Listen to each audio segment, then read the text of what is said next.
asociados. Muchísimas gracias por conectaros, por mostrar interés en esta, sin duda, yo creo que muy acertada, ¿no? Propuesta de webinar por parte de Ignacio Alba Martínez. Bueno, yo creo que si os parece vamos un poco introduciendo, ¿no? el webinar y vamos dando pues también un poquito de tiempo para que la gente vaya entrando, conectándose y de alguna manera pues vamos dando ese margen.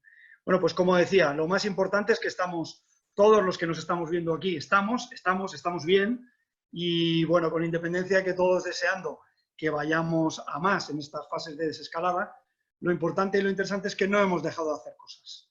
No hemos dejado de hacer cosas, no solo desde la federación, donde yo creo que hemos ido remitiendo y bombardeando, quizás si se me permite, con toda la información que iba surgiendo.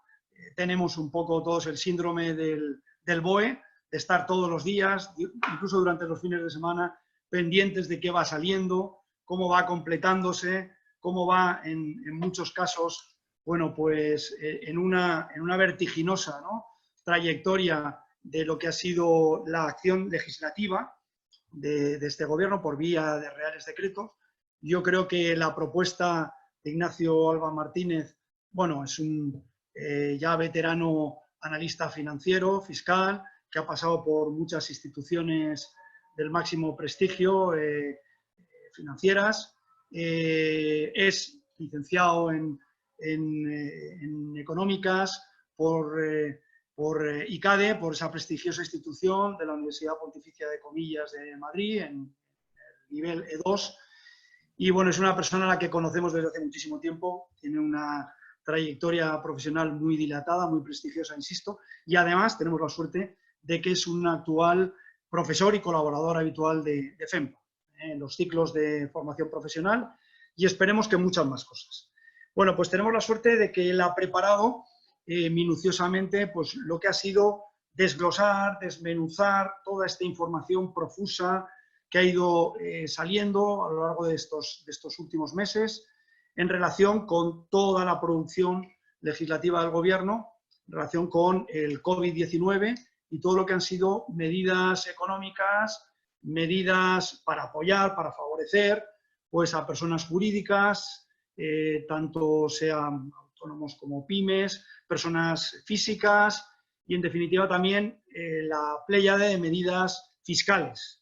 Yo creo que es muy importante el guión y toda esta información como la ha presentado y la ha preparado Ignacio para poder entender, porque insisto, es tal cantidad de información que yo creo que nos va a venir muy bien esta presentación rigurosa y este desglose, cómo desmenuza y cómo mastica esa información para que podamos entender. Yo creo que en estas fechas estamos todos pues con tramitación de ayudas, de préstamos ICO, a esto también complementa todo lo que son la línea del Instituto Valenciano de Finanzas, con aval de AFIN, SGR, en fin, que todos estamos inmersos en todo ello, ¿no?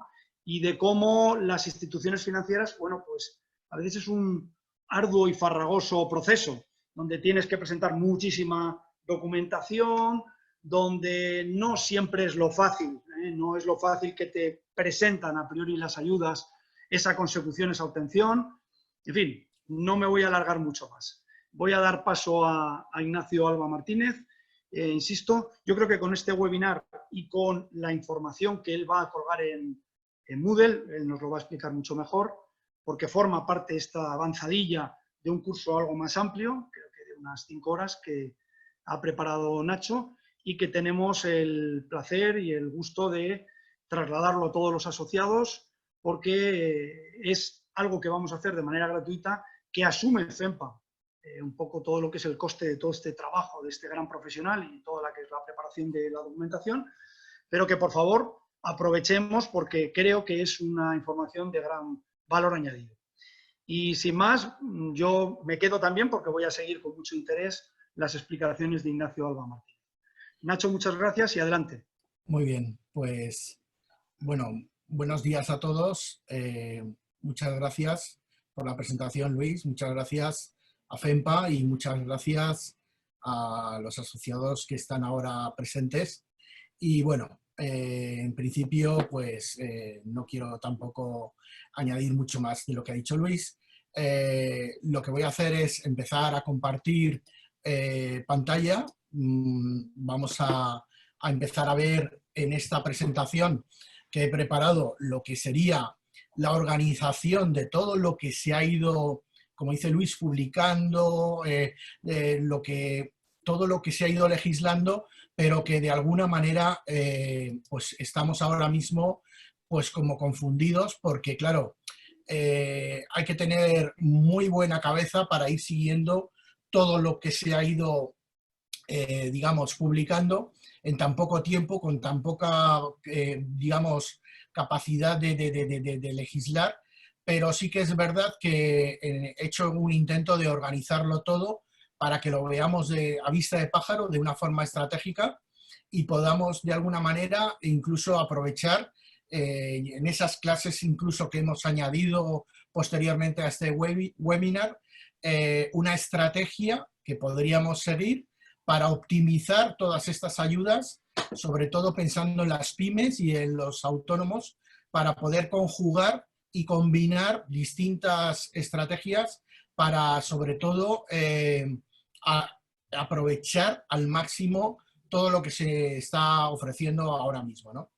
En principio, como os decía, además de todo lo que vamos a hablar de los ICO, de todas las medidas de líneas del Instituto Valenciano de Finanzas, temas de moratoria, etcétera, voy a poneros también un añadido que estará más bien al final acerca de, sobre todo, la negociación o los temas básicos a tratar con las entidades financieras, porque lo que tenemos que darnos cuenta, en definitiva, con todas estas medidas, es que realmente el legislador lo que está haciendo es permitir que se financie el circulante, que debe de ser por la propia, digamos, estrategia empresarial financiado, siempre con líneas a corto plazo, pues el legislador nos va a permitir, excepcionalmente, en estas circunstancias,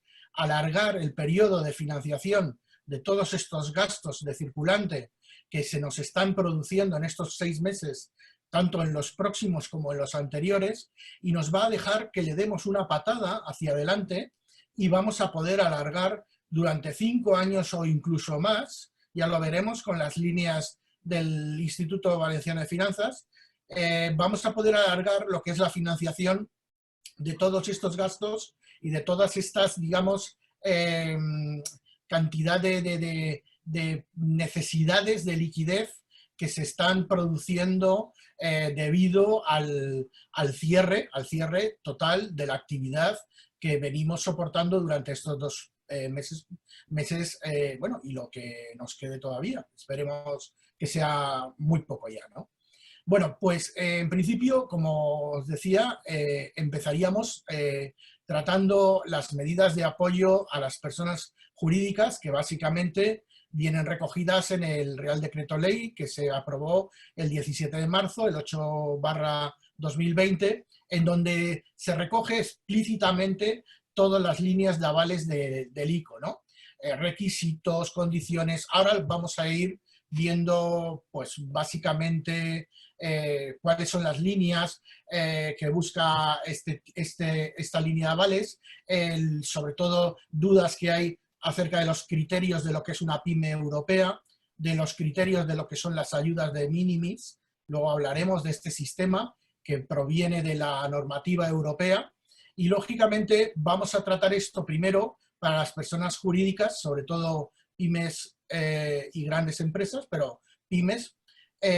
Luego veríamos la parte de las ayudas bonificadas del Valenciano de Finanzas, que son muy buenas y bastante novedosas, sobre todo en lo que se refiere a la parte de los préstamos participativos. Luego explicaré en qué consisten los préstamos participativos. Esta es una novedad, se ha implementado una línea, bueno, no es excesivamente grande, pero está teniendo gran demanda, sobre todo para reforzar la solvencia de fondos propios de las compañías, de las empresas en estos momentos, donde no solamente ya hay un problema de liquidez, sino que empezamos a tener un problema realmente de continuidad y de solvencia.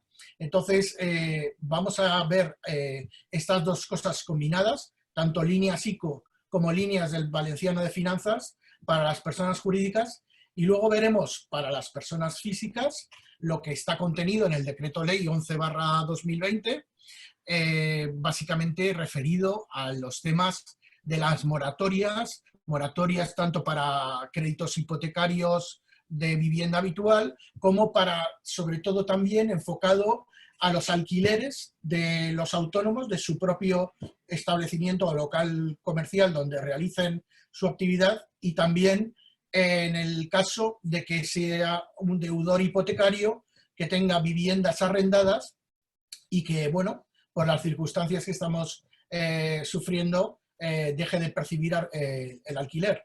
Y todas estas medidas de moratoria, pues de alguna manera van a intentar pues paliar un poco durante este estado de alarma pues la no percepción de todos estos ingresos o el no pago de lo que serían las obligaciones contraídas con las entidades financieras.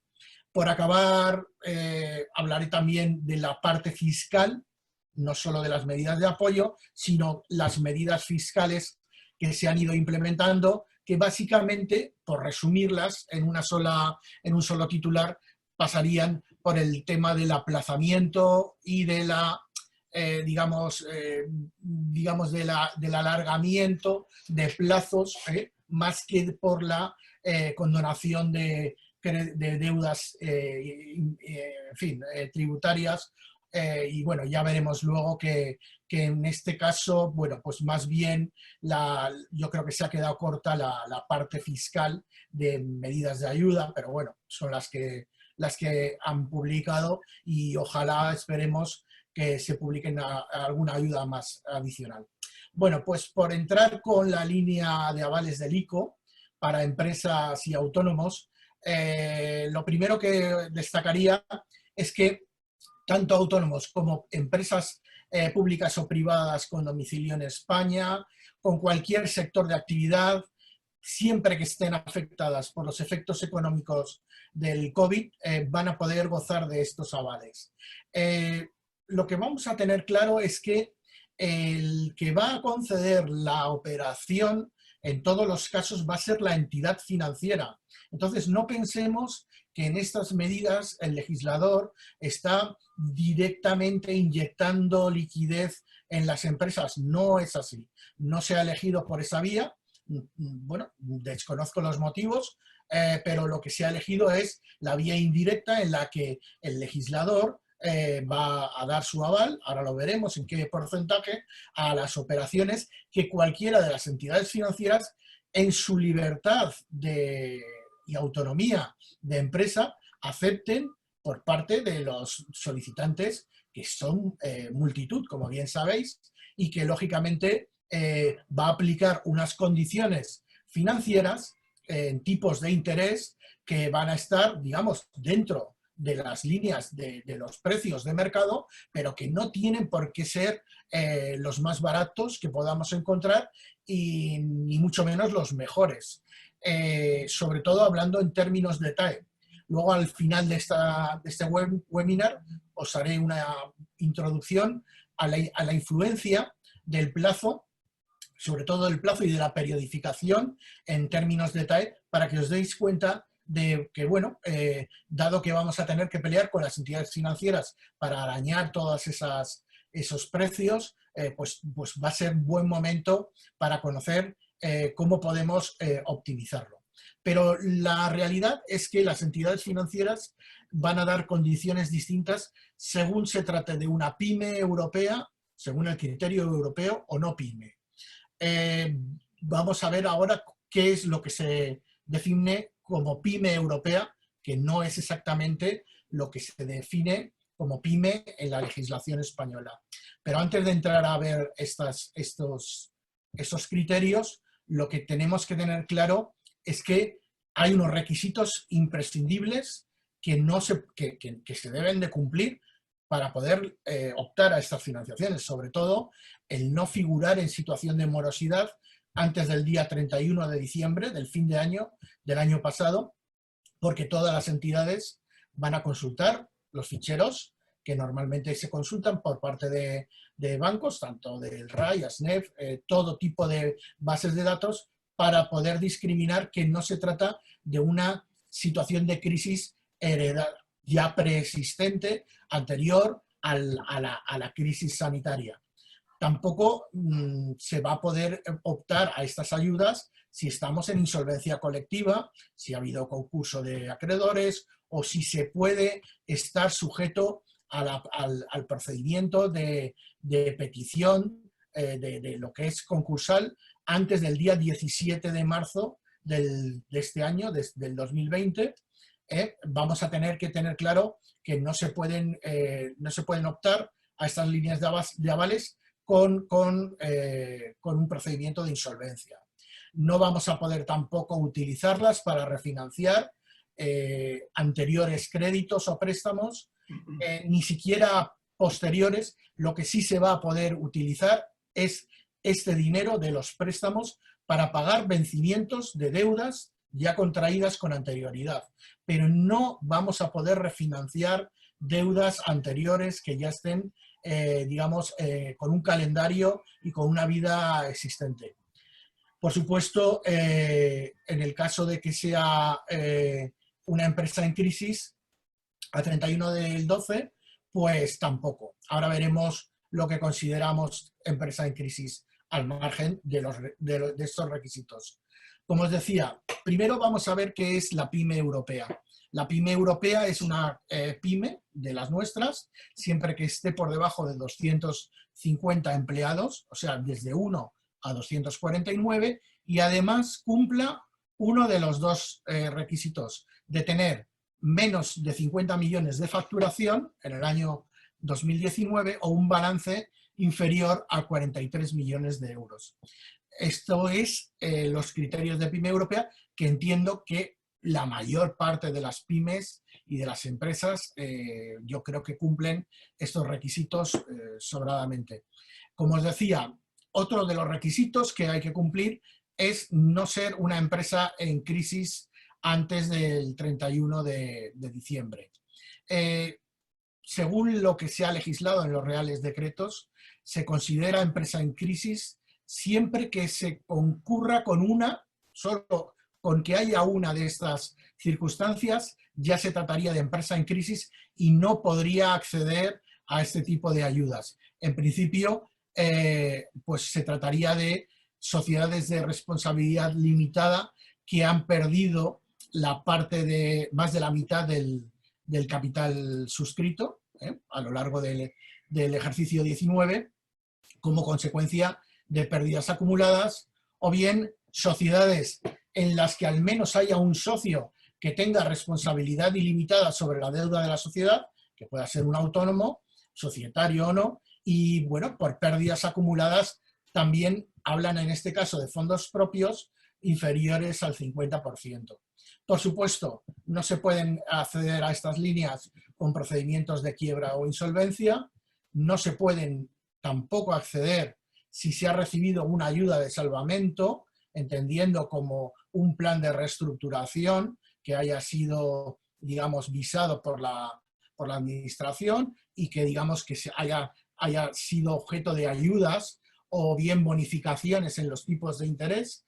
Esto no van a poder ser, este tipo de empresas con estas circunstancias no van a poder ser beneficiarias de estas líneas. Y bueno, y en el caso de que no se tratara de una pyme entendiéndola como pyme europea, pues no puede ser que tenga un ratio de deuda sobre el capital mayor a 7 veces y media, o que la cobertura de los intereses calculada sobre el EBITDA esté por debajo de 1.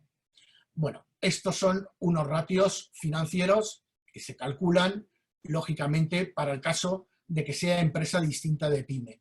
Si se encuentran por debajo de estas cifras, bueno, por debajo del ratio de cobertura o por encima del ratio de deuda capital, pues se consideraría empresa en crisis y por consiguiente, al tener esta circunstancia, no podría ser beneficiaria de la línea de avales. Pero bueno, voy a avanzar porque entiendo que estamos hablando de que normalmente ahora mismo todavía no nos encontramos en estas circunstancias. En este caso, la línea de avales del ICO lo que va a permitir es dar operaciones de préstamo. Ya veremos que no solo son préstamos, también va a haber créditos y luego valoraremos la bondad entre una u otra de las modalidades, y también va a poderse dar operaciones, digamos, que sirvan de renovación al vencimiento de otras que hayan vencido con posterioridad al 17 de marzo. Como sabéis, la principal bondad es el aval del 80% que va a conceder el ICO y que va a ser un aval sobre el capital, solo sobre el capital. Y va a ser pari passu para operaciones nuevas. Es decir, que lo que va a significar esto es que no vamos a poder contratar con las entidades financieras otras garantías superiores o mejores en el caso de que realicemos, digamos, otras nuevas operaciones y que puedan poner en inferioridad este aval que nos ha concedido el ICO en esta operación. Como os decía, hemos visto una discriminación entre pyme europea o no pyme europea. Ahora vamos a hablar de otro segundo criterio para las operaciones que están viéndose en las entidades financieras, que es el del importe y el criterio de ayudas de minimis. ¿El importe cuál es? Las operaciones inferiores a 1,5 millones de euros, que son mayoritarias actualmente, van a sufrir o van a estar gravadas con el coste del 0,20 del aval del ICO. Este coste no lo asume el deudor. Vosotros no vais a tener que pagar este coste. Pero este coste es un coste que va a tener que pagar la entidad financiera. Y por consiguiente, esta entidad financiera en su precio va a repercutir al alza este coste a los deudores.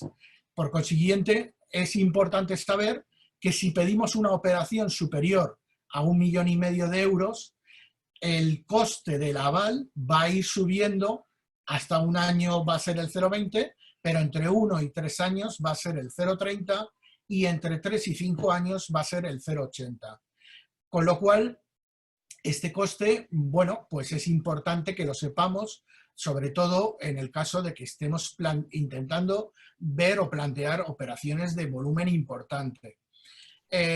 Lógicamente, ahora veremos el régimen de, como dice ahí, operaciones de hasta 1,5 millones sujetas al régimen de minimis. Si están en el régimen de minimis, van a ir siempre con el coste del aval del 0,20, con lo cual se entiende que van a ser más baratas. Esto traducido al román paladino es que las operaciones más baratas van a ser las de menor importe, es decir, inferior a 1,5 millones de euros, y que estén acogidas al régimen de ayudas europeas que se denomina minimis, ¿vale? Ahora lo veremos lo que es exactamente. Bueno, en principio las operaciones se pueden plantear hasta incluso de 50 millones a discreción totalmente de la entidad financiera y lógicamente se van a tomar excepcionalmente operaciones de más de 50 millones, que entiendo que no va a ser el caso en nuestros asociados, pero bueno, que va a ser ya operaciones que se van a ver a medida, con autorización del ICO expresamente. Lo importante de esto, el plazo. El plazo va a ser de 5 años. Y esto enlaza con lo que he empezado comentando. Es la primera vez que yo conozca, y llevo trabajando en esto más de 25 años, que vamos a poder financiar circulante a plazos muy largos, hasta 5 años, incluso más largos con el Valenciano de Finanzas, y que vamos a tenerlos a un coste muy bajo, prácticamente equiparable a operaciones de línea de crédito a un año, etc. Con lo cual, pues hombre, es una forma de intentar pues generar digamos, un distanciamiento a lo largo del tiempo de las necesidades de liquidez sin que sean muy, muy costosos los costes financieros. Pero por eso mismo hay que tener en cuenta, o muy en cuenta, el coste financiero que nos va a arrojar la TAE, porque luego veremos que cualquier cambio en los plazos o en los periodos de liquidación nos va a generar un coste total de intereses muy, muy superior al que habitualmente ocurriría en un plazo corto. Es decir, una operación de, por ejemplo, si pasa de 4 años a 5 años, veremos que la incidencia en el coste total de intereses es mucho más que proporcional que ese año que estamos incluyendo, que es un 20% más de plazo, nos puede suponer duplicar o triplicar el coste total de intereses. Pero bueno, ahora llegaremos ahí más adelante. Como os decía, vamos a ver las operaciones por importes hasta 1,5 millones y más de 1,5 millones.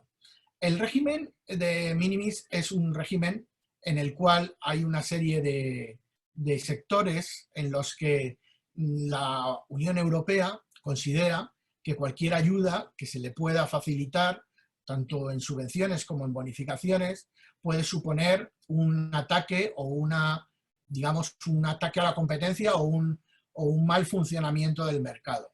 Entonces, en este caso, lo que han hecho en este tipo, bueno, en el Real Decreto, ha sido fijar una serie de límites por CENAES para los diferentes sectores. Como veis en la diapositiva, pues bueno, pues pesca, agricultura, pues tienen unos importes inferiores a los 300.000 euros.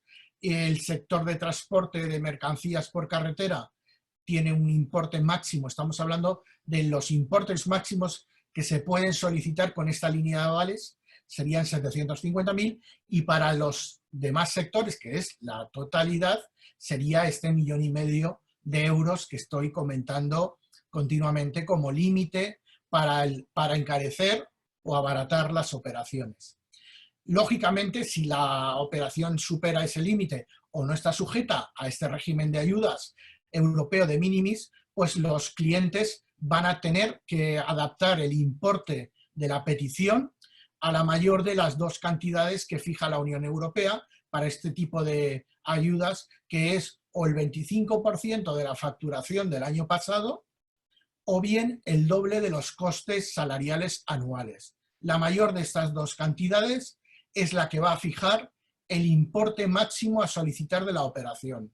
Por consiguiente, ahora veremos que es muy importante para las entidades financieras el tener muy claro cuáles son los costes salariales de los solicitantes. Y ya veréis que y los que ya estáis tramitando este tipo de líneas y de ayudas, estaréis viendo pues, que se están pidiendo pues, todo tipo de información de plantilla, incluso pues, se están pidiendo cotizaciones sociales y nóminas incluso de subcontratistas para poder aumentar el límite de la operación a través del aumento de los costes salariales anuales del ejercicio 2019.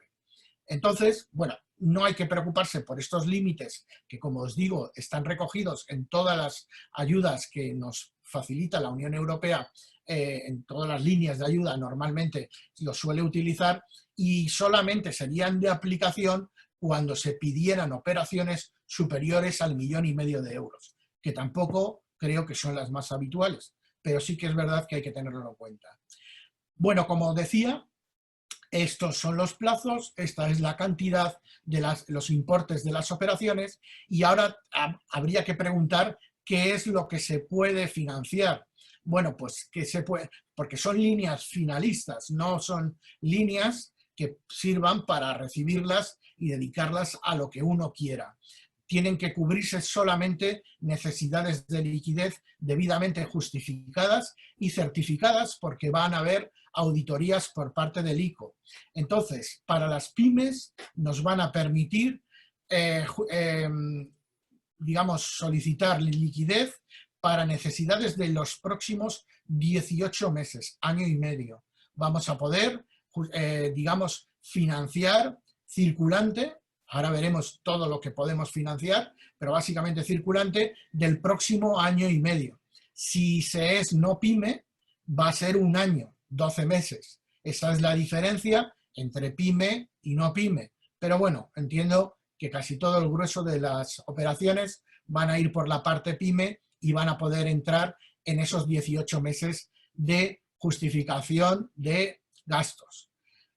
Bueno, ¿qué gastos? Pues serán financiables y no a título, o sea, a título enunciativo y no limitativo, pues bueno, sobre todo gastos de personal, que son nóminas y seguros sociales, todas las facturas de proveedores emitidas en este año 2020, que estén pendientes de cobro, lógicamente, alquileres de todo tipo, suministros, todos, ya veremos que incluimos ahí tanto luz, agua, gastos de comunidad, de oficinas, es muy extenso, telefonía, bueno, todo. Costes de los servicios laborables externalizados, impuestos, luego lo enlazaremos con la tercera parte de este webinar, que va referido a esas medidas de aplazamiento de impuestos, pero se pueden financiar perfectamente con estas líneas, además de aplazar, se pueden financiar. Y bueno, además, todas las operaciones que no pudieron entrar en la última línea ICO que se emitió, que fue la de Thomas Cook, también entrarían con todos los gastos, que fue la provocada por la quiebra del tour operador Thomas Cook. Y bueno, se quedaron un montón de operaciones porque se agotó la línea, se quedaron sin financiar y se podrían encajar en esta línea perfectamente. Gastos operativos y en general todas las necesidades de financiación y liquidez, no solo del pyme, sino estamos hablando también del autónomo como empresario. Bueno, esto del régimen de minimis es un tema que, bueno, todo el mundo se pregunta, pues, ¿qué es y tal? Bueno, porque es un tema muy específico. Las ayudas minimis son las concedidas por los Estados miembros de la Unión a aquellos empresarios o autónomos, digamos, siempre que estén por debajo del importe de 200.000 euros de forma acumulada. Bueno, pues es un latinajo, esto de minimis, pues proviene, en fin, de la expresión minimis non curat praetor, que es lo pequeño no importa al juez o al pretor, y se refiere básicamente a que son ayudas que no tienen la suficiente importancia como para que la ley le preste atención y en ese sentido no se disloque o se rompa lo que es el libre mercado y no se produzca una competencia desleal, ¿vale? Eso es el régimen de ayudas de minimis. En principio, las ayudas de minimis son, digamos, ayudas que están recogidas en un reglamento que se publicó por la Unión Europea en el 2013 y que es aplicable hasta el 31 de diciembre de este año 2020, ¿vale? Estas ayudas, todos los empresarios que han pedido financiación bonificada en tipo de interés o con algún tipo de línea, saben que las entidades financieras son muy exigentes a la hora de que declaren en una declaración responsable que se llama por parte del empresario o del solicitante todas estas ayudas, porque este régimen es muy estricto al hablar del límite de los 200.000 euros. Digamos, es un límite que no se puede superar en 3 ejercicios fiscales. Pero, sin embargo, en esta ocasión se ha abierto un poco más la mano para poder solicitar estas ayudas, porque ya os digo que los importes, estamos hablando del listón de 1,5 millones, entonces lo que quiere digamos el ICO en este caso es que quiere saber quiénes están acogidos al régimen de minimis para aplicar el coste de aval que hemos hablado anteriormente del 0,20 y de esa manera bonificar o tener un precio más reducido a la hora de contratar con la entidad financiera. Bueno, pues en principio, como digo, no hay que liarse mucho con esto, que es un tema que además en los propios bancos ya ellos si sois clientes habituales, conocen perfectamente cuáles son las ayudas en este régimen que se puedan haber firmado y, lógicamente, pues bueno, no obstante, hay unos simuladores en los cuales cada entidad financiera pues va a ir introduciendo las operaciones y normalmente van a tener en cuenta, como digo, todas las que están ya ayudadas por minimis para tener en cuenta el precio que se va a fijar por parte de la entidad. Bueno, en principio, ahora mismo las entidades financieras se han comprometido a mantener hasta el día 30 de septiembre de este año todos los límites de las líneas de circulantes concedidas a todos los clientes. Eso es un compromiso que se llegó en pleno ataque de pánico del estado de alerta, y bueno, en principio, en particularmente, se va a respetar sobre todo a aquellos clientes cuyos préstamos resulten avalados por estas líneas del ICO. Con lo cual, no nos vamos a encontrar en las circunstancias que nos encontramos en la anterior crisis, que fue la del 2008 al 2010, que, como bien sabéis, se produjo una restricción del crédito exagerada por una reacción desmedida de las entidades financieras, casi de pánico, por la cual se cortaron las líneas de financiación pues de la noche a la mañana a la mayor parte de, bueno, pues diría casi a la totalidad del empresariado, en una reacción, digamos, muy brutal que provocó pues la destrucción de una gran cantidad de empresas. Bueno, pues en este caso, de momento hay un compromiso hasta el 30 de septiembre de no hacer este tipo de restricción crediticia. Por otro lado, el cliente, el deudor, en este caso, se va a comprometer a no amortizar anticipadamente, de forma voluntaria, las otras operaciones vivas que ya tiene propiamente la empresa dentro de la entidad financiera, tanto de confirming, de descuento de facturas, de anticipo proveedores. Vamos a tener que obligadamente mantenerlas vivas y digamos que no se van a poder financiar con estas líneas del ICO. Sí se va a poder pagar vencimientos de préstamos o de créditos con estas líneas del ICO, pero no vamos a poder refinanciarlas para abaratar los tipos de interés o para alargar los plazos o para cualquier tipo de reestructuración que legítimamente pudiéramos intentar conseguir.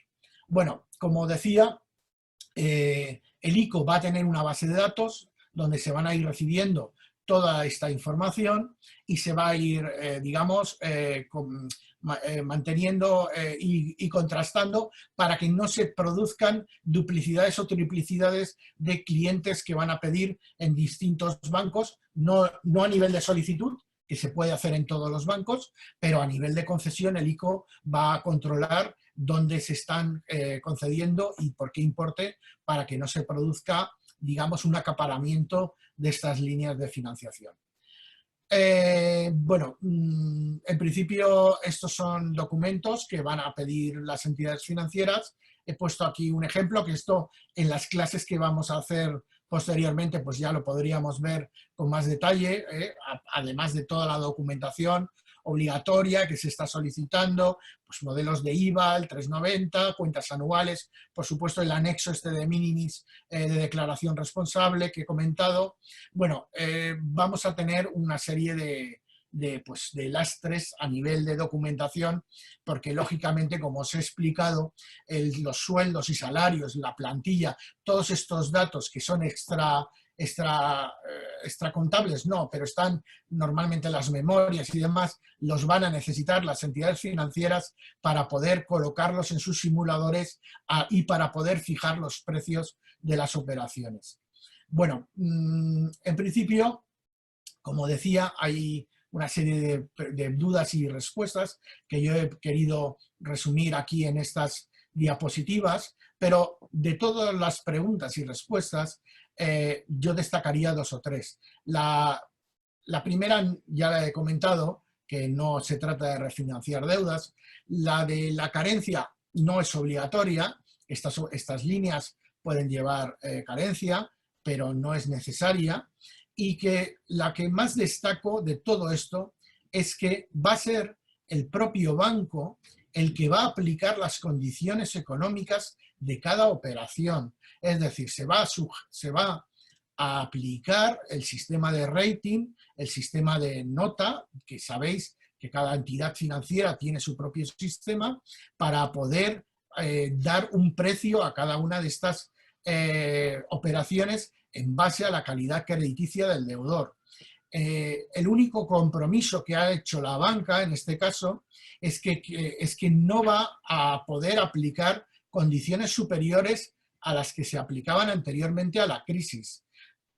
Y para ello le van a pedir una parrilla trimestral de precios por parte de Banco de España, que Banco de España es muy sensible a que sabe que la banca en estos momentos, bueno, pues es muy aficionada a pedir productos de venta combinada, de seguros, de que contratar planes de pensión. Van a ser muy rigurosos para que no se puedan llevar a cabo esas prácticas comerciales bancarias y que simplemente se trate de un precio basado en la solvencia del deudor antes de la crisis sanitaria, es decir, como estaba la empresa a 31 de diciembre del año 19.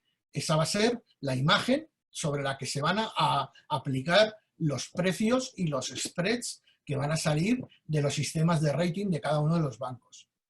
Como os decía, el aval lo asume el propio banco, no es el cliente. Y por consiguiente, el propio banco pues le interesa mucho que las operaciones estén por debajo del 1,5 millones para que estén dentro del 0,20 y que además, digamos, estén sujetas o pertenezcan al sistema de ayudas de minimis que obligaría también a aplicar el 0,20 de coste de aval.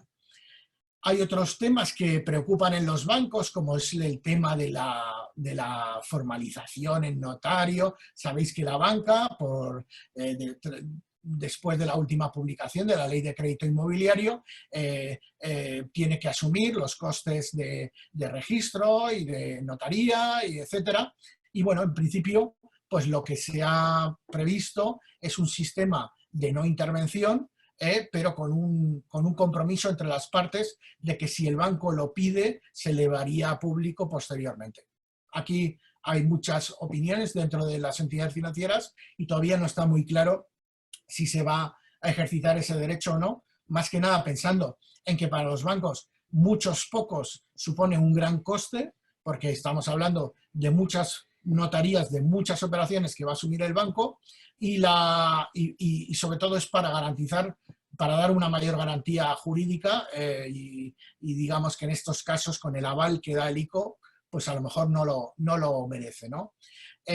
Bueno, en principio, como os estaba diciendo, puede ser que haya operaciones que se puedan, digamos, acoger a unos importes superiores al 1,5 millones, ¿no? Entonces, bueno, pues como os pongo en este ejemplo, habría una combinación de dos operaciones acogidas a las líneas de ICO, que podría ir una por 1,5 millones y otra por 500.000. Lo que pasa es que, como digo, una va al 0,20 y otra, una va al 0,20 y ya veríamos a ver con qué precio, dependiendo del rating, y otra segunda operación de 500.000 iría al precio libre de mercado. No estaría, digamos, sujeta a lo que serían estas bonificaciones, bueno, no bonificaciones, pero estas condiciones que nos está permitiendo la línea de avales del ICO. En principio, bueno, todos los temas de circulante, como he dicho, se van a poder encajar en todas estas líneas. Por consiguiente, bueno, pues vamos a permitir un alargamiento muy amplio de todo lo que serían importes que van a ir venciendo. También es verdad que se pueden pedir alguna garantía adicional, a pesar de que lleve el aval del ICO, la banca en determinados casos bueno, pues no ve claro las operaciones y en vez de rechazarlas, pues pide garantías adicionales. Entonces, bueno, pues está claro que se pueden pedir, que nos las pueden pedir y que lógicamente pues la garantía sería compartida entre el ICO y la entidad financiera, si se pidiera. Pero bueno, aquí hay multitud de casos. Bueno, las cuotas impagadas se pueden incluir dentro de estas líneas de financiación siempre que sean que los clientes no estén morosos en CIRBE a 31 de diciembre del 2019. Estamos hablando que los temas de pyme europea o no pyme europea tienen que tratarse a nivel de grupo, ¿vale? No a nivel individual. Y, lógicamente, las empresas patrimoniales, como no podría ser de otra manera, pueden acogerse a este régimen de línea de ayuda del ICO. Pero tienen que ser empresas patrimoniales con domicilio social en España. Esa es la única digamos, el único criterio que se ha fijado. Bueno, en principio, como decía, los precios y las tablas se van a basar en el rating de la solvencia de cada entidad. Y bueno, en principio, pues estos serían los principales temas que surgían o han surgido a nivel de líneas. Ya os digo que hay multitud de preguntas más que están aquí puestas en estas diapositivas, pero bueno, por motivos de tiempo no voy a estar viendo todas detalladamente. Como os decía, pues son muy específicas, pues para calcular el importe total de las ventas, pues qué casilla hay que coger del impuesto de sociedades, etcétera, que ya os invito a la ponencia o a las siguientes ponencias que vamos a ver posteriormente a este webinar para ese tipo de dudas. Hay una cosa muy curiosa, y es la última pregunta que viene aquí, que dice que incluso clientes con liquidez ahora mismo, que no tienen necesidades, digamos, inmediatas de tesorería, pero que quieren un colchón para aprovechar estas líneas, sí que van a poder acogerse a lo que es la línea de avales del ICO. Siempre que justifiquen, porque ya digo que son líneas finalistas, siempre que justifiquen que van a tener que atender necesidades de liquidez en los próximos 18 meses, aunque tengan dinero sobradamente en su tesorería, actualmente van a poder acogerse a estas líneas. Esto es un contrasentido porque obviamente ese tipo de empresas deberían de haberse quedado fuera de estas líneas, porque estas líneas tienen que estar pensadas para ayudar a solucionar y solventar los imperiosos problemas de liquidez que se están dando actualmente, y de alguna manera la banca es muy aficionada a dar dinero al que tiene y no dar dinero al que lo necesita.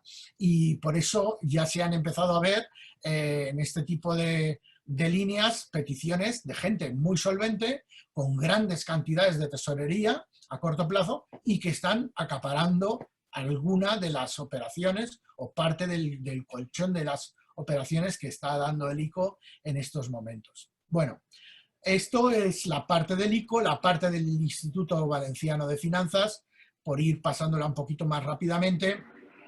Es muy interesante porque sobre todo las líneas del Valenciano de Finanzas, la principal característica es que son gratis en tipos de interés, bueno, son gratis. Hay algunas de las líneas que tienen tipos de interés cero, otras no, ahora las voy a ver, pero lo que es importante es que son combinables con las del ICO, es decir, se puede hacer un mix de solicitar en unos plazos una con el ICO, a otros plazos más largos con el Valenciano de Finanzas, y se complementan, yo creo, que de una forma bastante buena y generosa.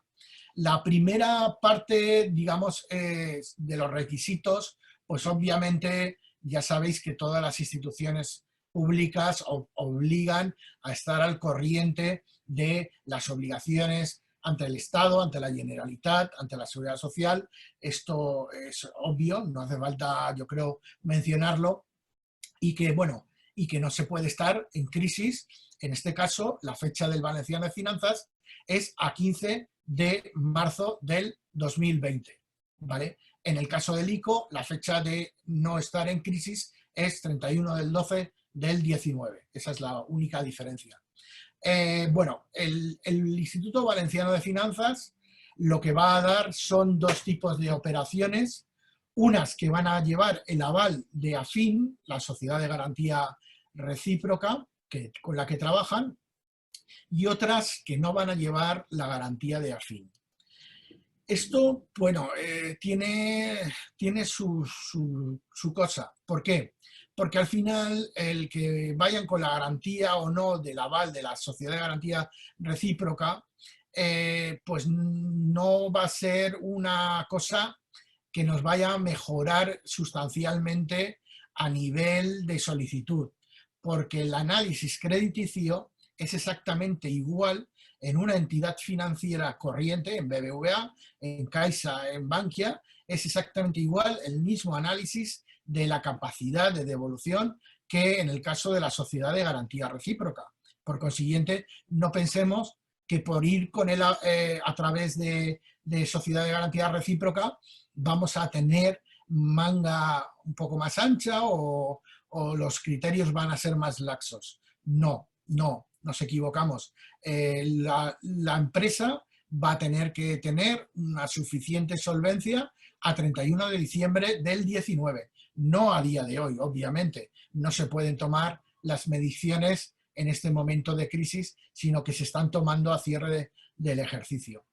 En aquellos casos en los que, lógicamente, no se pueda pedir la operación con el aval de la sociedad de garantía recíproca, el Valenciano de Finanzas está admitiendo el informe de un abogado o de un experto independiente o de un consulting o de una de las Big Four, o sea, está supliendo lo que es el análisis del riesgo de la sociedad de garantía recíproca con el informe de un experto independiente que va a tener que hacer, igual que la sociedad de garantía recíproca, un análisis del modelo de negocio, un análisis del riesgo de cuentas, de cuentas anuales, un plan de cobros y pagos y la evaluación del repago de las operaciones. Bueno, pues en definitiva, ¿qué líneas tiene el Valenciano de Finanzas? Bueno, pues para microempresas y autónomos tiene una línea que sería igualmente para financiación de capital circulante y mantenimiento de lo que es el ciclo de explotación. Esta línea también admite para renovación y mejora de maquinaria y de instalaciones, pero como os digo, la clave de todas estas líneas es la posibilidad de alargar la financiación del circulante en más de un año, que es lo que dice la ortodoxia, y como os decía, el préstamo, en este caso préstamo, tiene un importe máximo de 750.000 euros.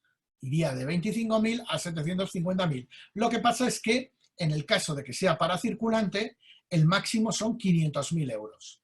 500.000 euros, lógicamente, sin que supere el 100% del circulante de la empresa, esos 500.000, o el 80% del activo fijo de la empresa.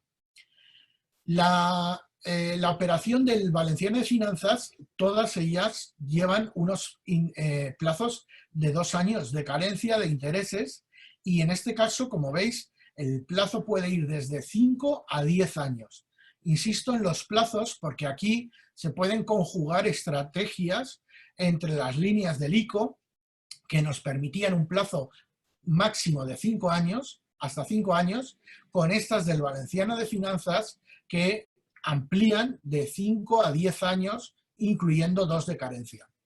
En este caso no hay comisiones de ningún tipo, ni de apertura, ni cancelación, no hay tipo de interés, es decir, sí que hay, sería Euribor más 0%, pero estaríamos hablando que como el Euribor está en negativo y el límite inferior que se plantea es el 0%, la línea saldría de partida al 0% de momento.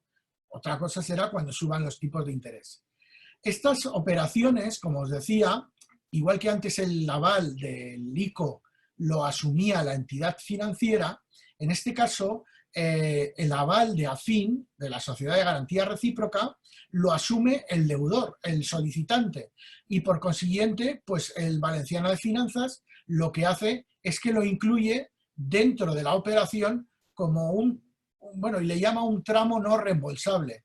Es decir, en una operación de 100.000 euros, por ejemplo, el coste del aval sería cero, pero habría que pagarle el 10% de la operación a la sociedad de garantía recíproca. Es decir, la devolución de la operación sería a dos entidades, el 90% al Valenciano de Finanzas y el 10% a la sociedad de garantía recíproca, que es, lógicamente, la que está prestando el aval.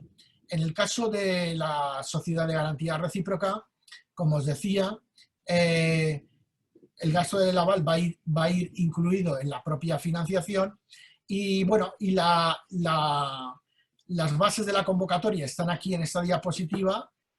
Bueno, si alguien tiene interés yo se las puedo mandar, pero están muy claras en la página web de Afin Sociedad de Garantía Recíproca, el procedimiento, bueno, toda la documentación. Bueno, no hay problema en este sentido. Como decía, estos préstamos, que son de circulante, insisto, podrían, digamos, solicitarse también bajo la modalidad de póliza de crédito a 3 años con bajas de riesgo anuales. Este sistema no incide tanto en la solvencia financiera, porque ya sabéis que por las pólizas de crédito la liquidación de intereses no es por la totalidad, sino solamente por el dispuesto. Pero bueno, entiendo yo que ya que nos permiten alargar financiación de circulante en largos plazos, pues lo normal sería acogerse a la modalidad de préstamo con calendario de amortización y seguramente con carencia. Como dice ahí, se estudiará la empresa tal y como era antes del estado de alarma. Insisto que los estados financieros son los del cierre del 2019. Y bueno, en principio aquí en la Sociedad de Garantía Recíproca también se alude a lo que es el criterio europeo de que el importe máximo por debajo de 500.000, 500.000 es el límite de las operaciones, pero se tienen que ajustar o bien al gasto de los 6 meses próximos de circulante o a la mayor de las dos condiciones que vienen a continuación, 25% de facturación del año 19 o 2 veces el gasto de personal. Este criterio de facturación y de gasto de personal es el criterio europeo. Entonces, es siempre la mayor de las dos la que fija el tope máximo de petición. Entonces, hay que calcularlo y para eso, pues cada uno en su propia empresa lo puede calcular, o si no, las entidades financieras, como veremos a continuación, tienen sus simuladores para poderlo hacer. Bueno, voy a ir avanzando para que nos dé tiempo a ver la mayor parte de las cosas, pero bueno, en principio estamos hablando que habría otro tipo de financiación que no sea para microempresa y autónomo, que era la anterior. La línea de pymes sería muy parecida, es también para circulante, pero esta línea ya lleva coste en el tipo de interés. Es decir, el tipo de interés, estaríamos hablando de un Euribor más un diferencial que según el rating, es decir, la nota crediticia que tenga cada una de nuestras empresas, va a suponer un 0,25, 0,50 o un 1% para las de rating B, ¿vale? En principio, también estamos hablando que los plazos van de 5 a 10 años con un máximo de 2 años de carencia y en este caso los importes sí que se elevan y se pueden solicitar hasta 1,5 millones de euros siempre que no se superen, lógicamente, los requisitos que acabo de explicar anteriormente. También esta modalidad no lleva coste del aval, pero sí que va, digamos, incluida lo que es la financiación del aval en el importe que nos conceden y por consiguiente el tramo no reembolsable, en el caso de que lleve aval de la Sociedad de Garantía Recíproca, que insisto que no es necesario, puede ir sin el aval de esa Sociedad de Garantía Recíproca, pero en ese caso nos van a pedir que vaya con un informe de un experto independiente, pero como os decía, el coste del aval se va a incluir dentro de la propia financiación. Bueno, en principio, la de gran empresa pues me la paso. Ahora no creo que sea el caso, son para importes superiores a 2 millones de euros, pero bueno, si alguien tiene interés, pues yo se la puedo facilitar, o si no, en estas clases posteriores lo podemos ver. Y lo que hay de novedad, y es aquí donde quería yo destacar sobre todo la bondad de estas financiaciones bonificadas, es que el Valenciano de Finanzas está cogiendo también otro tipo de financiación, o está permitiendo dar otro tipo de financiación que no consume ayudas de minimis como las anteriores, que se pueden formalizar hasta fin del año 20, desde este año, y que serían unas líneas paraguas, que serían exactamente igual que las 3 que acabo de comentar, pero en un plazo más corto de 6 años. En este caso, sería una línea amparada en la alerta sanitaria del COVID-19, máximo 6 años, con los límites de 2 veces de 25% de facturación o 2 veces los costes salariales. Y como decía, esta línea va a permitir de alguna manera hacer operaciones a plazos más cortos, porque los otros eran de 5 a 10 y esta va a ser hasta 6 años, pero van a tener las mismas condiciones económicas de tipos de interés que las que hemos comentado anteriormente. Digamos, la gran bondad del Valenciano de Finanzas este año ha sido la dotación de 40 millones de euros para lo que son préstamos participativos. Los préstamos participativos computan dentro de los fondos propios de la empresa. En estos casos estaríamos dando entrada como socio al Valenciano de Finanzas dentro de la solvencia, dentro de los fondos propios de nuestra compañía.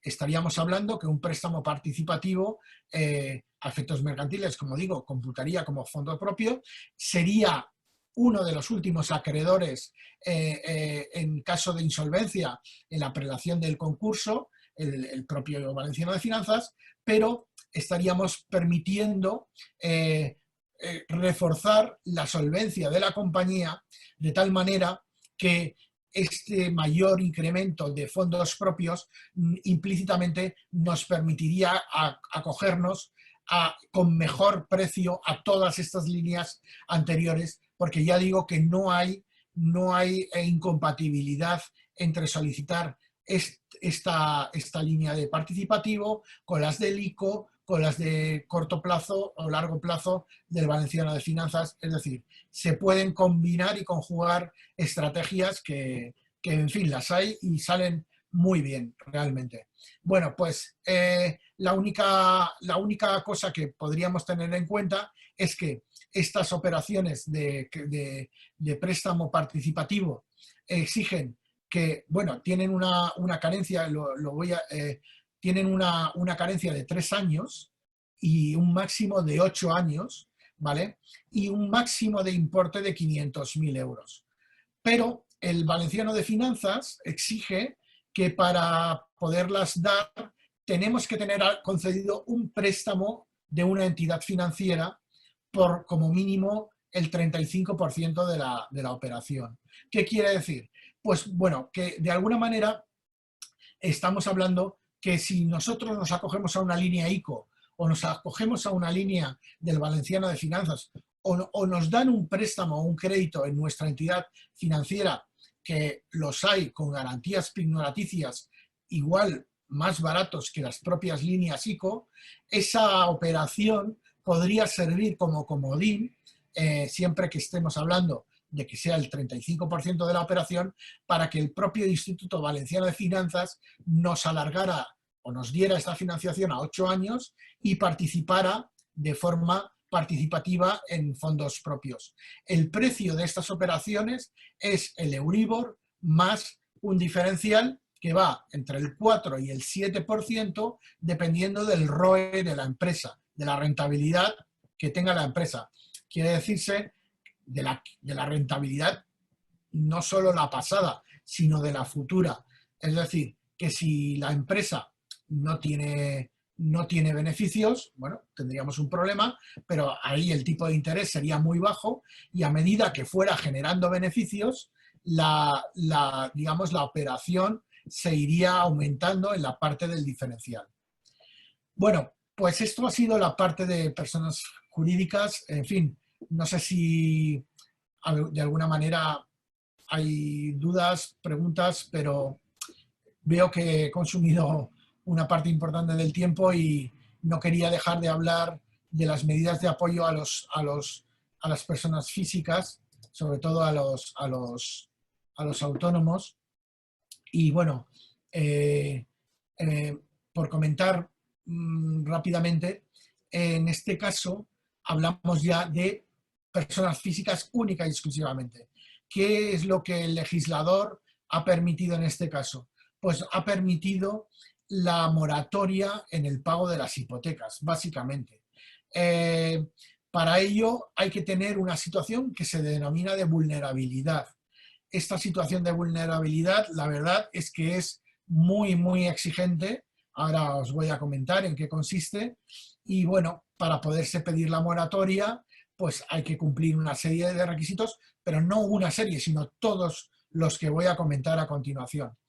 La moratoria es por 3 meses en carencia de total, de capital y de intereses. Y bueno, y no nos modifica la cuota del préstamo, con lo cual se ampliaría el calendario del préstamo al vencimiento otros 3 meses más, con lo cual la medida sería neutra, a efectos de cuota, seguiríamos teniendo la misma cuota de la hipoteca. Obviamente se utiliza para vivienda habitual del solicitante, pero se añadieron con la reforma que hubo el 17 de marzo, se añadieron 2 supuestos más. El de inmuebles con hipoteca que sean locales o naves donde se desarrollen las actividades de los empresarios, es decir, cualquier nave, cualquier local o cualquier autónomo que tenga un local de una tienda o de lo que sea, puede solicitar la moratoria. Y además de este supuesto se añadió el de viviendas distintas de la vivienda habitual, pero que estén arrendadas y que de alguna manera este arrendamiento esté financiado con una hipoteca. Bueno, pues es el típico caso en el que se solicita hipoteca pues como motivo de inversión, más que de otra índole, ¿no? Bueno, pues estas viviendas se han podido, digamos, acoger a esta moratoria y de alguna manera, pues yo creo que es el mayor de los casos, sobre todo en el mundo empresarial, pues iría un poco enfocado a esta parte de créditos hipotecarios de viviendas en alquiler, aparte de los propios locales y naves, ¿no? Pero bueno, la moratoria, en principio, es una carencia, como decía, que se va a ir prorrogando a partir del tercer mes, mes tras mes, mientras se mantenga el estado de alerta, con lo cual, en principio, ahora mismo yo creo que de estado de alerta llevamos todo marzo, abril, mayo, bueno, está el último Real Decreto, creo que fijó el 24 de mayo, pero como tienen previsto seguir así, bueno, pues si llegamos a junio con estado de alerta, seguiría habiendo moratoria.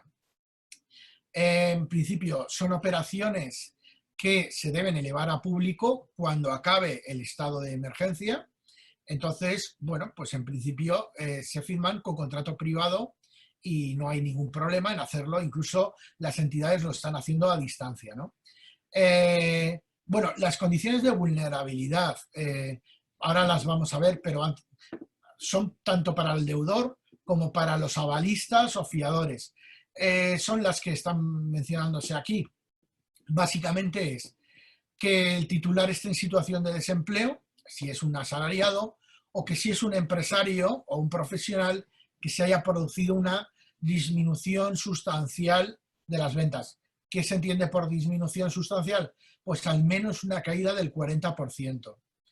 Bueno, esa es una de las condiciones. Hay que cumplirlas todas, no una, todas. La siguiente es que los ingresos de la unidad familiar no superen 3 veces el IPREM. El IPREM, como viene aquí en esta diapositiva, Está el IPREM mensual, estamos hablando mensual, serían 3 veces 537,84, creo recordar que eran 1.613. Entonces, no se pueden tener ahora, en esta situación de crisis, más de 1.613 euros de ingresos por unidad familiar. Es verdad que este IPREM se va aumentando el número el límite según haya personas mayores con discapacidad, enfermedades, etcétera, desde 3 a 4 y hasta 5 veces. Pero lo normal será 3.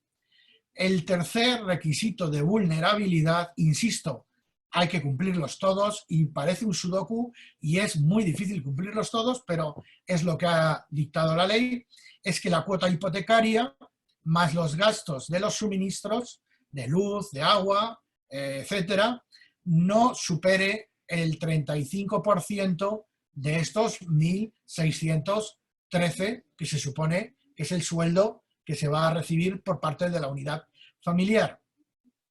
Y el cuarto y último, digamos, ya es el de que el esfuerzo de la hipoteca, es decir, que la carga de la cuota hipotecaria se haya multiplicado al menos por 1,3, quiere decir que haya subido un 30%. Mirar, esto en un simulador de cualquier entidad financiera, como puede ser este que estoy poniendo en la pantalla, ese sería un simulador para ver si se cumplen los requisitos y si veis en la parte de la izquierda las celdas de color naranja son las que se completan por parte del solicitante. Aquí abajo, en la parte de abajo, en esta parte de aquí, están los datos de antes de la solicitud y de después de la solicitud en términos de ingresos mensuales para cualquier autónomo y demás, y los gastos de los suministros de luz, de agua, se puede incluir la comunidad de propietarios, telefonía y demás. En esta parte de aquí se incluiría los gastos de la cuota hipotecaria, o bien si hubiera de otros préstamos también, e incluso si fuera de alquiler, pues se podría incluir aquí.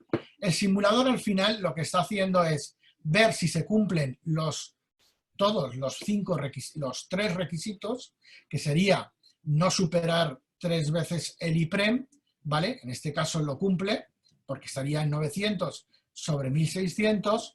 El segundo, que es no tener más de un tener más de un 35% de deuda sobre ingresos mensuales, pues veis que tiene unos ingresos de 900 y unos gastos de hipoteca y de suministros de 400, cumple. Y el tercero, pues que es el del esfuerzo, que no supere que no se incremente la carga de la hipoteca más de un 30%, 1,3, pues lógicamente pues sería ver cuál era el porcentaje de la deuda antes de la crisis y cuál es el actual, es decir, calcular la cuota del préstamo sobre 1.600 y sobre 900. Si ha subido más de 1,3, como es este caso, que ha subido 1,7, pues cumple. Por consiguiente, si se cumplen estos 3 criterios, es una operación que se podría acoger a la moratoria de intereses, de carencia de principal y de intereses. Bueno, es difícil, la verdad es que bueno, sí, las hay, hay autónomos y hay muchas personas que pueden estar, pero insisto, este es un tema que habría que verlo, bueno, pues sobre estos planteamientos. Bueno, he dejado de compartir pantalla, pero porque he visto que hay alguna pregunta. En principio, voy a ver si puedo verla. Comenta, me concedieron un crédito del Valenciano de Finanzas con la garantía de la SGR por 104.000 euros. Después de todo aprobado con el certificado en mi poder de la SGR, me dicen que el Valenciano ha cambiado los índices de clasificación y lo deniegan. No entiendo esto, si la garantía es del SGR. Ahora me propone la SGR un crédito con una entidad financiera que estamos gestionando con su aval, pero claro, es más caro. Efectivamente, Juan Vicente, el problema de esto es que realmente, como he dicho al principio, nadie nos libra de cumplir los criterios de solvencia a 31 de diciembre del 19, tanto en SGR como en entidad crediticia. Entonces, la SGR tiene una serie de criterios que son de probabilidad de impago. Probability of default le llaman, y en principio, según nos informaron, han sido muy generosos porque los han subido, creo recordar que estaban en torno al 6 u 8%, que es una probabilidad de impago muy alta. Pero obviamente hay que cumplir todos los criterios de rating y de análisis de riesgo. Y bueno, yo en esta presentación, hoy no voy a llegar porque no me da tiempo, pero en la parte final de la presentación se habla cómo negociar con las entidades financieras, y uno de los criterios para poder presentarse y que la SGR o la entidad financiera no nos dé, digamos, una larga o una denegación, como podía ser este caso, es la preparación de un plan de empresa, digamos, ajustado a lo que quiere el banco. Porque cuando se es empresario se ve el punto de vista del banco como entendiendo que si el banco tiene garantías ya se queda conforme. No, no, no. El banco no quiere garantías, es decir, bueno, el banco quiere garantías, pero quiere todo. Quiere sobre todo capacidad de pago. Y ese es el principal criterio. Entonces, claro que la garantía de la SGR es un activo que se tiene si se tiene capacidad de pago. Y en realidad estamos hablando de una pescadilla que se muerde la cola, porque ¿quién tiene capacidad de pago en un momento como el actual en el que se han cerrado las empresas y no hay actividad? Nadie. Pero ¿qué ocurre? Que hay que acreditarla a 31 de diciembre del 19. Esa es la capacidad de pago.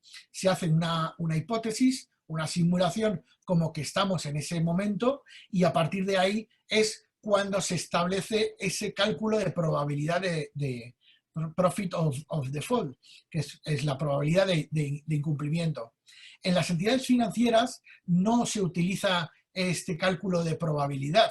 En las entidades financieras, como tienen técnicos y analistas que ya desarrollan sistemas propios, porque cada entidad tiene su propio sistema de análisis de riesgo para poder dar un rating, y de hecho una triple B en el Bankinter no tiene por qué coincidir con el mismo rating en la Caixa. Pero, como os decía, esas entidades lo que han hecho es desarrollar sistemas que no se basan en la probabilidad, sino que se basan exactamente en los criterios de cash flow libre, que es por lo que se mide en la capacidad de repago, y te calculan exactamente a 10 años vista cuál sería el cash flow libre de tu compañía, con el supuesto de que hubiéramos tenido la situación del 31 de diciembre anterior. Por tanto, Juan Vicente, el problema que hay es que realmente la sociedad de garantía recíproca te está indirectamente diciendo que te deniega digamos, la posibilidad de garantizarte esto con el valenciano de finanzas, y lo que te está diciendo es que va a intentar buscarte una financiación en otro banco, pero como te la podrías encontrar tú con una garantía hipotecaria en vez de la sociedad de garantía recíproca, porque la garantía de la SGR es igual o incluso peor que la hipotecaria o la pignoraticia. Todo esto, como decía, os invito a verlo detalladamente en la parte del curso que sería ya propiamente de la negociación con las entidades financieras. Estoy pasando todas estas diapositivas para volver a este tema 1, y en este tema 1, si a alguno le interesa, voy a tratar precisamente en la parte de clases de créditos bancarios y demás, todos los tipos de financiación, cómo encajan las garantías, cuáles son mejores, cuáles son peores. Hay algunas garantías, como es la C, esta pignoraticia, que no la estamos considerando, y en algunos casos a los empresarios os interesa avalar, no es avalar, pignorar con activos financieros propios, en algunos casos lo que sería la operación en la entidad financiera para poder salvar la empresa, porque el coste es muy bajo, se acota muy rápidamente la garantía en lo que está afectado a la pignoración y, lógicamente, son momentos excepcionales, no se debe confundir el patrimonio personal con el empresarial, pero sí que es verdad que si te deniega el Valenciano de Finanzas, si te deniega el ICO, si te encuentras en una posición en la que te cierran muchas puertas y te encuentras a precio de mercado, que precio de mercado en las circunstancias actuales son tipos de interés altos, porque ya se están encargando las entidades financieras de ajustar este riesgo que están teniendo, el riesgo que ven venir a futuro en el pricing, en lo que son los precios, pues a lo mejor te interesa pignorar algo, no digo hipotecar, ya te digo pignorar, y te va a suponer un precio igual o mejor que el que puedas obtener por la línea del ICO. Bueno, son estrategias que se pueden ir viendo y que, lógicamente, como os decía, la negociación con los bancos es compleja y, sobre todo, en los tiempos en los que vamos, va a ser cada vez más compleja, porque los bancos están muy asustados en tanto en cuanto saben que van a tener unas tasas de default, de impago altas. Esto restringe el crédito. Ya os digo, que vaya avalado por el ICO o que vaya avalado por la SGR no es la principal, no es lo básico para dar una operación. El banco busca, como digo en esta diapositiva, primero la capacidad, los recursos propios, la situación del mercado y, como cuarto lugar, las garantías. Insisto que las garantías, no pensemos que son líneas de vale todo para todo el mundo, barra libre, no. El Estado no ha hecho, para mi gusto, el esfuerzo que debería de haber hecho, indudablemente, en el sentido de que en otros estados, y en Norteamérica y en Europa, se han dado líneas a las empresas a través del ICO, pero directamente por el ICO, que es lo que debería de haber ocurrido, en la que se concediera la financiación a través de la banca pública, ¿no? Directamente del Estado al empresario.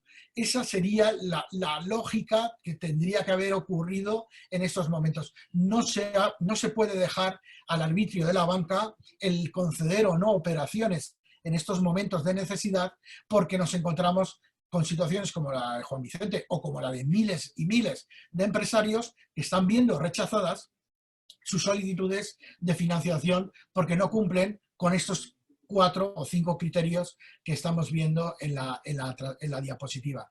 Por consiguiente, ya os digo, os invito son 5 horas que voy a dedicar a calcular los costes, a ver realmente. Claro, hay que valorar que todo esta patada adelante del circulante para financiarlo en 5 años, hay que valorar muy bien qué coste total nos va a suponer en términos de coste financiero, porque hasta el momento el coste del financiero del circulante siempre ha sido relativamente bajo, en tanto en cuanto era bajo la modalidad de pólizas de crédito sobre el dispuesto, que suelen ser unos intereses más acotados. Ahora vamos a pagar intereses por la totalidad del capital desde el minuto 1. Es decir, que si yo me pido 500.000 euros, voy a estar pagando sobre los 500.000 euros, los utilice la totalidad de los 500.000 o no, que lo normal será que empiece pagando 10.000, 20.000, pero yo ya sobre 500.000, tacatá,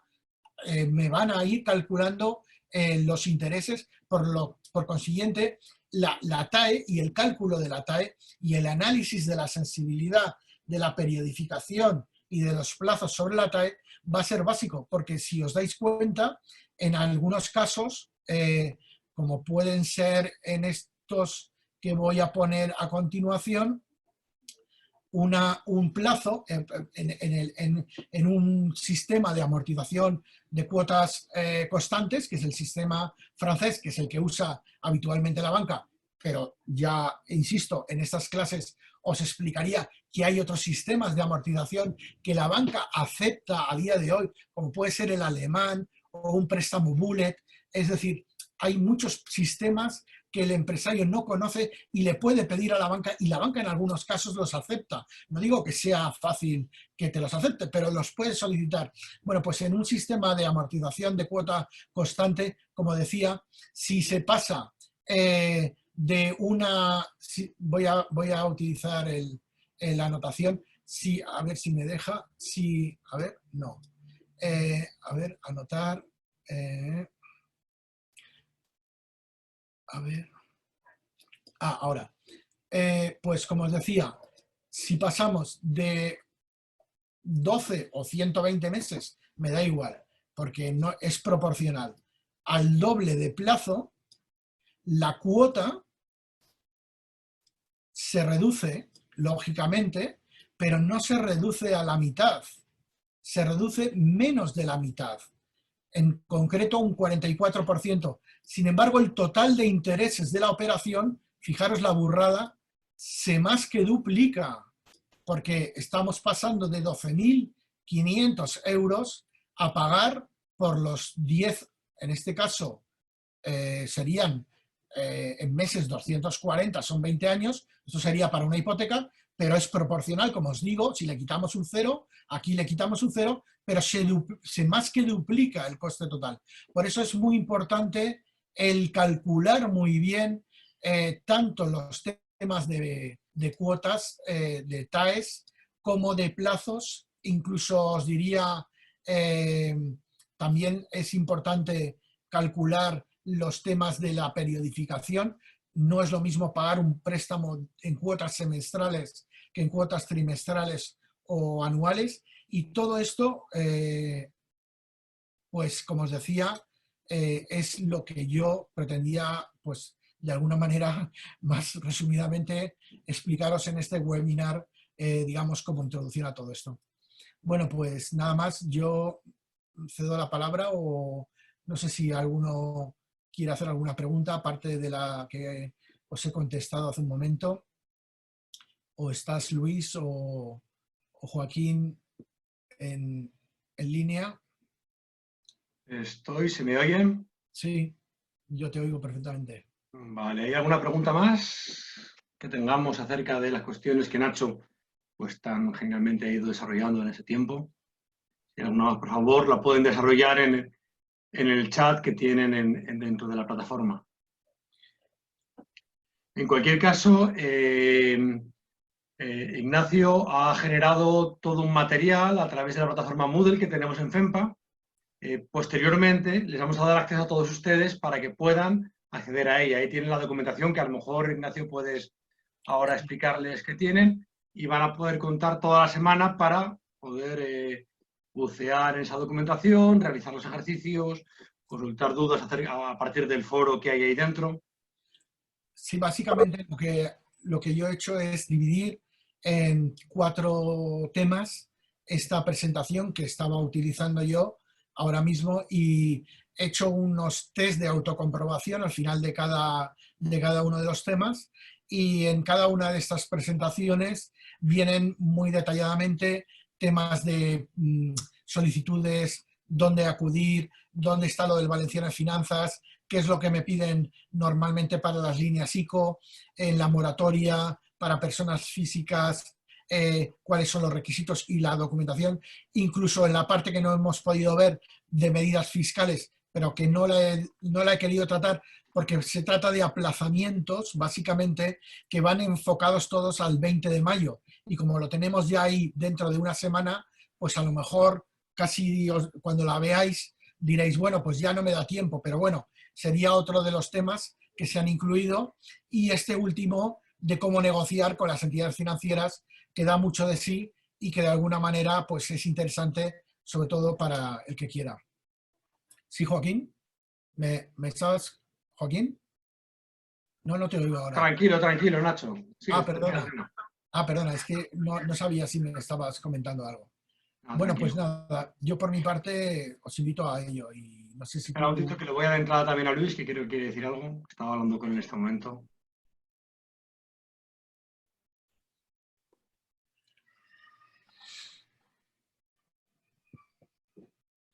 aquí la casuística es que es amplísima y la verdad es que, bueno, cada uno tiene que enfocarlo desde su propio punto de vista, pero pensando como piensa la entidad financiera. Ese es el kit de la cuestión, que hay que pensar como piensan ellos, no como pensamos nosotros. Y entonces este problema de las garantías, de tal, pues es un lastre que hay que cambiar el chip necesariamente para conseguir todas estas financiaciones. Ahora veo a Luis entre los panelistas. No sé si estás ahí. Cualquier duda que tengáis, por supuesto, yo estoy a vuestra disposición. En principio, ya os digo que cada entidad es un caso. No es lo mismo tramitar por la Caixa que tramitar por Bankinter, las líneas ICO. No tienen, el cupo no es el mismo, lógicamente. Cada entidad tiene su cupo. Como sabéis, van por la segunda añada. Hubo una de 10.000, otra de... Vamos ya por la 2 de 20.000, creo que van por 40.000 de los famosos 200.000, miles de millones, 200.000, que al final pues ya veremos a ver en qué quedan, porque como bien estáis comentando, se están denegando muchas operaciones o no se está teniendo miedo por parte de la banca. Entonces, yo os invitaría a que probarais las del Valenciano de Finanzas, que digamos de alguna manera, aunque también es una entidad financiera, pues tiene una labor, digamos, promocional también importante y de apoyo al empresariado de la comunidad. Y bueno, yo creo que sobre todo la parte de los créditos participativos, esos que se incrementa la solvencia, es una novedad, de verdad, que es muy interesante que haya una institución pública que se atreva con eso, que es un instrumento de banca corporativa, o sea, es un instrumento que se utiliza con las grandes empresas, pero que lo está poniendo para vosotros, para cantidades pequeñas, a partir de